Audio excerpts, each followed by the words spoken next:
అంతవరకు మూడో రోజు కస్టడీ కూడా కొనసాగుతుంది. ఇప్పటికే పోలీస్ కస్టడీకి సంబంధించి గత వారం 5 రోజుల పాటు ఇచ్చినప్పటికీ పోలీసులు ఇంకొంత సమాచారం రవి నుంచి రాబట్టుకోవాలి. ముఖ్యంగా ఆర్థిక లావాదేవీలకు సంబంధించి కానీ ఐటీ టెక్నాలజీని ఏ రకంగా వాడారనే అంశానికి సంబంధించి కొంత టెక్నికల్ పాయింట్ ఆఫ్ వ్యూ కూడా మాకు కొంత కావాలని సూచించిన నేపథ్యంలోనే ప్రస్తుతం కస్టడీ కొనసాగుతుంది. రవి బెయిల్ అంశం ఇప్పటికైతే ప్రస్తుతానికైతే కొంత పెండింగ్లో ఉన్నట్టుగా మనకు కనిపిస్తుంది. కస్టడీలో మాత్రం రవి అనేక రకాలైన అంశాలను ఒప్పుకున్నట్టుగా పోలీసు వర్గాల నుంచి సమాచారం అందుతుంది. నేను పొరపాటు చేశాను, ఇక భవిష్యత్తులో చేయను అని కొంత బాధపడినట్టుగా కూడా ప్రచారం జరుగుతుంది. నిజానికి కస్టడీలో ఏం జరుగుతుంది, రవి నిజంగా ఈ విషయాలన్నీ పోలీసులకు కస్టడీలో చెప్పారా, లేకపోతే బెయిల్కు సంబంధించిన అంశాలపై లాయర్లు ఏమంటున్నారు? ఈ అంశాలపై మనతో మాట్లాడడానికి సీనియర్ అడ్వకేట్ సలీం గారు ప్రస్తుతం మనతో పాటు లైవ్లో అందుబాటులో ఉన్నారు. సలీం గారు, చెప్పండి సార్. సలీం గారు, మీరు రెండోసారి రవిని కస్టడీలో వెళ్ళి కలిసి వచ్చారు. ఫస్ట్ ఆఫ్ ఆల్ అది చెప్పండి, రవి ఎలాగున్నారు, మీతో ఏం మాట్లాడారు, ఏ అంశాలను ఆయన ప్రస్తావించారు? లేదు, రవి చాలా బాగున్నాడు, చాలా కాన్ఫిడెంట్ ఉన్నాడు. నన్ను మరొకసారి చూసిన తర్వాత అతను మొహం మీద చిరునవ్వు వచ్చింది. చాలా ఫ్రెండ్లీగా మాట్లాడాడు నాతో. వాళ్ళ ఫాదర్ మెసేజ్ ఏముంది అది ఇచ్చాను. మరి పోలీసు వాళ్ళు కూడా చెప్పాను, మరొకసారి వాళ్ళ ఫాదర్ తో ఒకసారి మీరు మాట్లాడిపించండి అని. మాట్లాడిపించేసి మరి ఏదైనా విషయాలు ఉంటే నాతో షేర్ చేయన్నాను. వాళ్ళ ఫ్రెండ్స్ ఎవరెవరు నాతో కలిశారు ఆ డీటెయిల్స్ అతనికి ఇచ్చాను. మరి వాళ్ళు వచ్చి నీకు ములాఖాత్ చేస్తారు, జైలు ములాఖాత్ చేస్తారు అని చెప్తే ఆయన చాలా ఏమంటారు ఆనందించాడు రవి. రవికి సంబంధించినంత వరకు రెండోసారి కూడా కస్టడీలోకి తీసుకున్నారు. కానీ రవి అనేక విషయాలు ప్రస్తావించారని, కొంత నేను తప్పు చేశానని ఒప్పుకున్నట్టుగా పోలీసు వర్గాల నుంచి ఒక ప్రచారం జరుగుతుంది. ఎంతవరకు దీంట్లో వాస్తవం ఉంది? అదే లేదు, అది పోలీసు వాళ్ళకే తెలుసు, నాకైతే తెలియదు. అది తెలుసా, మేబీ చెప్పవచ్చు, చెప్పలేను కూడా. మనం దానికి ఏది చేయడం, దాన్ని డినై చేయలేము. అది పోలీసు వాళ్ళు చెప్పింది ఎంత వాస్తవం ఉంది ఆ రవికి ఆ పోలీసు వాళ్ళకి తెలుస్తారు. రవి కేసుకు సంబంధించి దగ్గరగా చూస్తున్నారు సలీం గారు. మీరు డే 1 నుంచి కూడా ఈ కేసు ఎప్పుడైతే వెలుగులోకి వచ్చిందో ఆ రోజు నుంచి మనం కూడా చాలా సందర్భాల్లో మాట్లాడుకున్నారు. మీరు కూడా చాలా విషయాలు ప్రస్తావించారు. కేసు ఏ డైరెక్షన్లో వెళ్తుందండి? ఎందుకంటే బెయిల్ అంశం ఇప్పటికీ కొంత పెండింగ్గా ఉన్నట్టుగా కనిపిస్తుంది. కస్టడీ ఇవాళ మూడో రోజు కూడా కొనసాగుతుంది. మళ్ళీ కస్టడీకి అడిగే అవకాశం ఉంటుందా, లేకపోతే బెయిల్ అంశం పైన ఏమైనా క్లారిటీ వచ్చే అవకాశం ఉంటుందా? లేదు, బెయిల్ అంశాలు ఇంకా క్లారిటీ లేదు. ఎందుకంటే ఇప్పుడు కస్టడీ ఈ రోజు క్లోజ్ అవుతుంది. 5 గంటల వరకు ఈ రోజు కస్టడీ క్లోజ్ అయ్యి అతనికి చంచల్గూడ జైలుకి తరలిస్తారు. మరి ఫర్దర్ కంప్లైంట్స్ ఏమున్నాయి ఎందుకంటే ఆల్రెడీ వాళ్ళు రిమాండ్ రిపోర్ట్ లో 5 క్రైమ్స్ గురించి రాస్తారు కదా. సో మరి దాంట్లో ఫర్దర్ తీసుకుంటారా కస్టడీ, అది ఏం చేయాలి చూడాలి. ఎందుకంటే పోలీసు టాక్టిక్స్ అలానే చేస్తారు.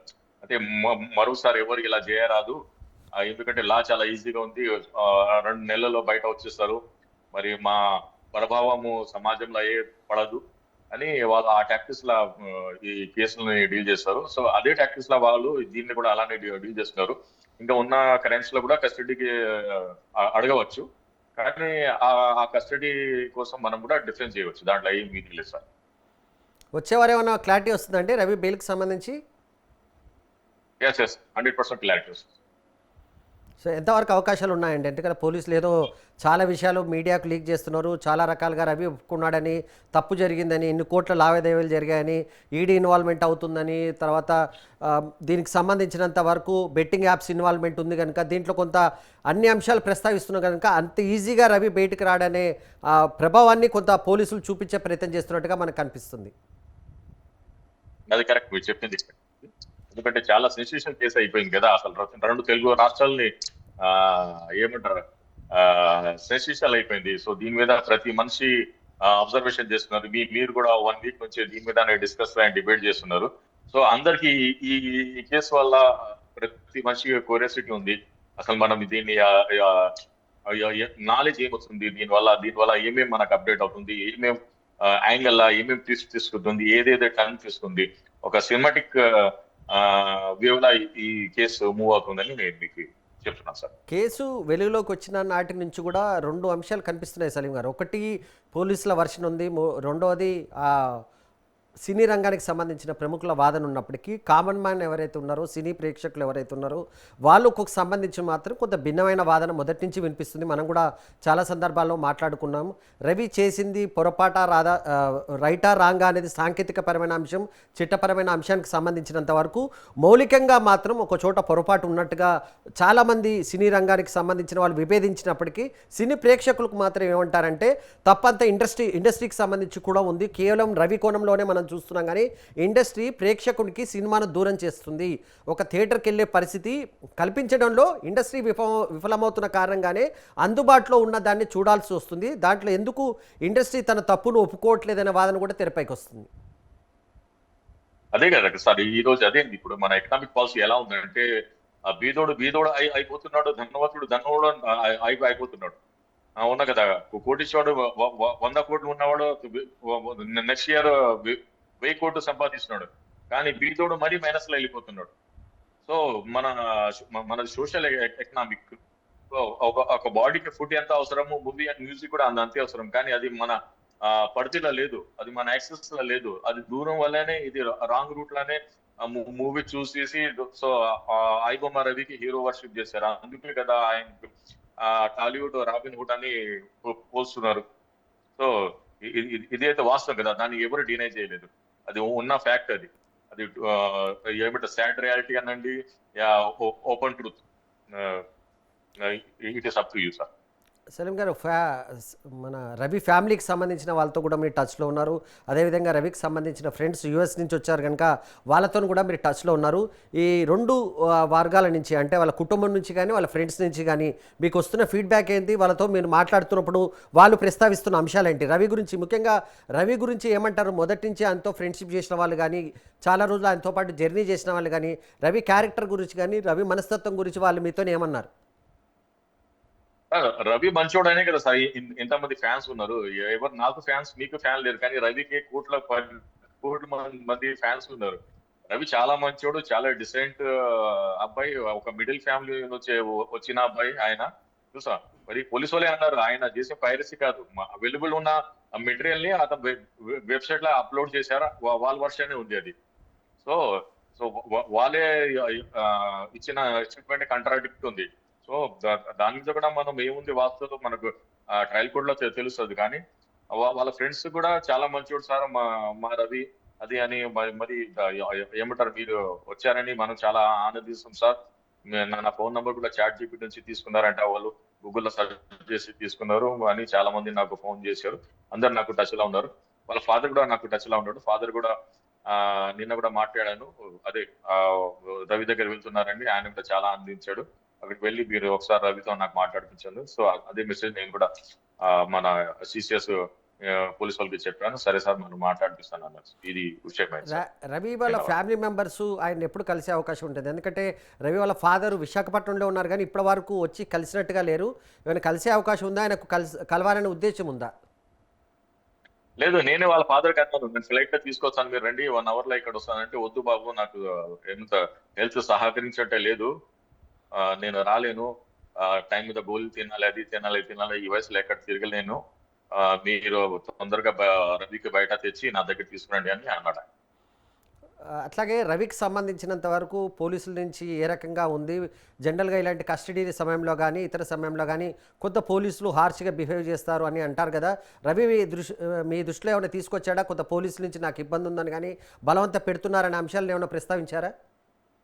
లేదు, ఎందుకంటే రవి ఒక ఒక అడ్వకేట్ ఉన్నారు, అడ్వకేట్ సమక్షంలోనే విచారిస్తున్నారు. మరి 3rd degree and harsh treatment ఏమి లేదు. ఎందుకంటే డే వన్ నుంచి చెప్పాను కదా, 41 నోటీస్ ని కంప్లై చేయాలని, 41 D ని సిఆర్పిసిని కంప్లై చేస్తున్నారు. సో దాని మీదనే మనము కూడా కట్టుబడి ఉన్నారు, పోలీసులు కూడా కట్టుబడి ఉన్నారు.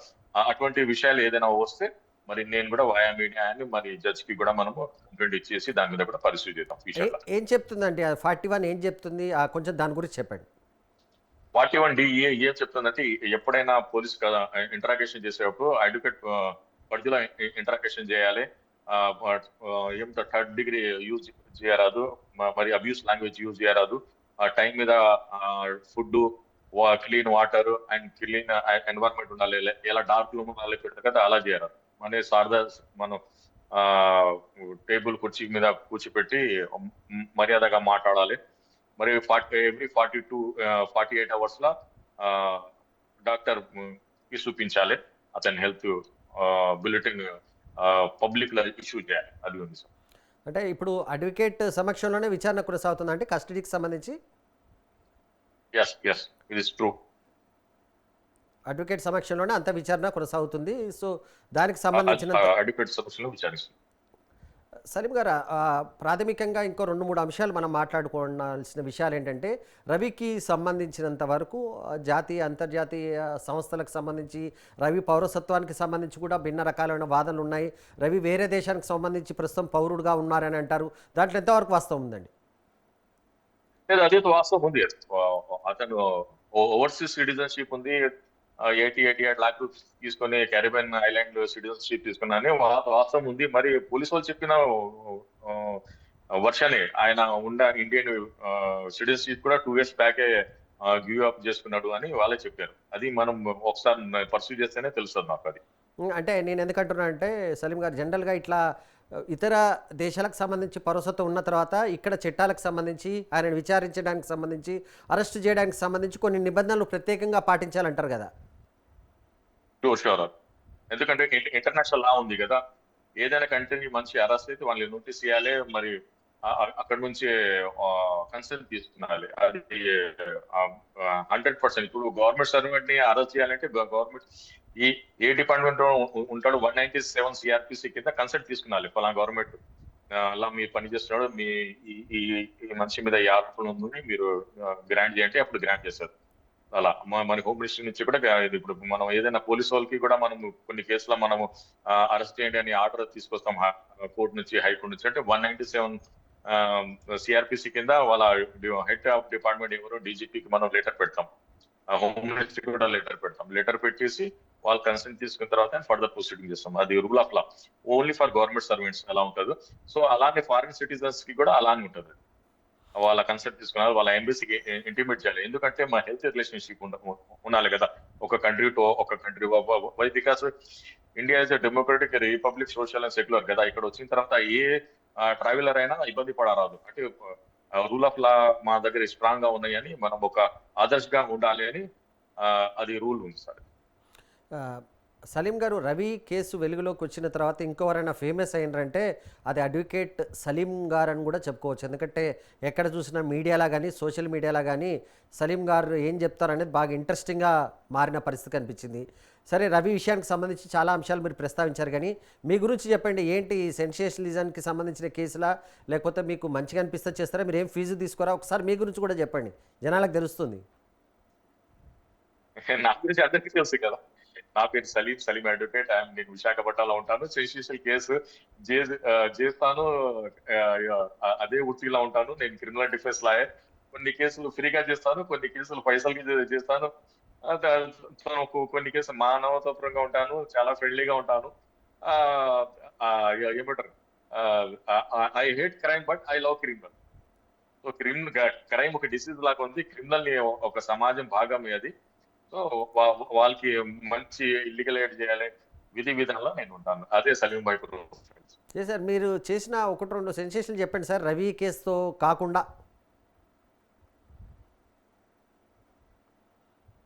సలీం గారు వినిపిస్తుందా అండి? కోడికత్తి చేశాను,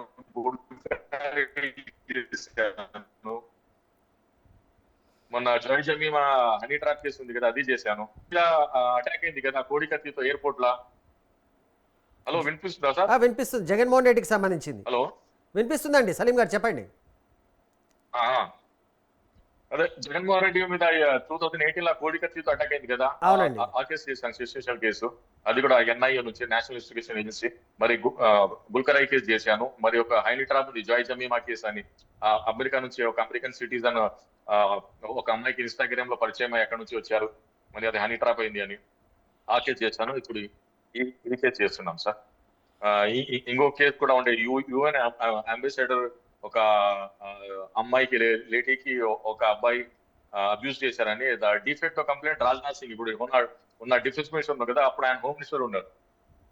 సో ఆ కేసు కూడా నేనే చేశాను, అది కూడా ఫ్రీ ఆఫ్ కాస్ట్ చేశాను, కానీ అది లైమ్ లైట్ లో రాలేదు. అంటే ఎక్కువ ఐబొమ్మ లాంటి కేసులోనే మీరు ఎక్కువ లైమ్ లైట్లోకి వచ్చినట్టు ఉన్నారు. ఇక పబ్లిక్ ఏమంటారు, love and affection towards me. Thank for all iBomma fans. కానీ చాలా అది అయితే నేను అయితే ఏ మీడియా ఛానల్ అయినా వచ్చిన కామెంట్స్ చదివితే నేను చాలా ఇది పడుతున్నాను. ప్రతి మనిషి నాకు, సార్ మీకు ఎంత డబ్బులు కావాలి సార్, రూపాయలు కావాలంటే కూడా మీకు ఇస్తాం, మీ ఫోన్ నంబర్ ఇవ్వండి, మీ క్యూఆర్ కోడ్ పెట్టండి అని అడుగుతున్నారు. అది చాలా నాకు ఆనందంగా ఉంది. మరి కొన్ని వాళ్ళు ఫ్యాన్స్ అయితే, సార్ రవి జైలుకి వెళ్ళిపోతే మేము సినిమాలు వెళ్ళేది మానేస్తాం సార్, సినిమాకి వెళ్ళామంటున్నారు. అది కూడా ఒక మంచి ఏమంటారు, వింటే నాకు చాలా ఆనందంగా ఉంది. గా ఉన్నారు జనాలు, వర్గం నేను ఆనందిస్తున్నాను సార్. సలీం గారు, అంతిమంగా రవి కేసుకు సంబంధించినంత వరకు మనం చాలా సందర్భాల్లో చర్చిస్తున్నట్టుగానే వచ్చే వారం జరిగే కీలక పరిణామాలు చెప్పండి. వచ్చే వారానికి సంబంధించి రవి కేసుకు సంబంధించి ఏమైనా కీలక పరిణామం జరుగుతుందా? బెయిల్ కి సంబంధించి ఏమైనా క్లారిటీ వస్తుందా? వచ్చే వారం మాక్సిమం బెయిల్ వచ్చేస్తుంది. ఒక కేసులో 155/25 ఉంది కదా, రిమైనింగ్ కేసుల బెయిల్ కోసం ట్రై చేస్తారు కదా. నేను చెప్పిన కదా, మాక్సిమం 2 months లో మీ మ్యాటర్ క్లోజ్ అయిపోతుంది అని నేను భావిస్తున్నాను. దాని తప్ప ఇంకా ఏముంటది, ఇంకా మరి అంత సీరియస్నెస్ ఏముండదు దీంట్లో. థ్యాంక్ యూ సలీం గారు. మొత్తానికి ఐబొమ్మ రవి కేసుకు సంబంధించినంత వరకు వచ్చే వారం కీలక పరిణామాలు చోటు చేసుకోబోతున్నాయి. ముఖ్యంగా ఆయనకు బెయిల్ వచ్చే అవకాశం ఉంటుంది. ఈ మొత్తం కేసుకు సంబంధించి కూడా 2 నెలల్లోనే కేసు మొత్తం కూడా పోయే అవకాశం ఉంటుంది. పోలీసులు చెప్తున్నట్టుగా దీంట్లో వేరే ఏమీ లేదు, కేవలం టెక్నికల్ ఇష్యూస్ మాత్రమే ఉన్నాయి. దీంట్లో పెద్దగా శిక్ష పడే అవకాశం లేదు. రవికి సంబంధించినంత వరకు ఒక యాంగిలే మనం చూస్తున్నాం, కానీ సినీ పరిశ్రమకు సంబంధించిన అంశాలను కూడా ప్రస్తావించాలి. అప్పుడే ఈ సమస్యకు ఒక పరిష్కారం వస్తుందని చెప్పేసి సలీం అంటున్నారు.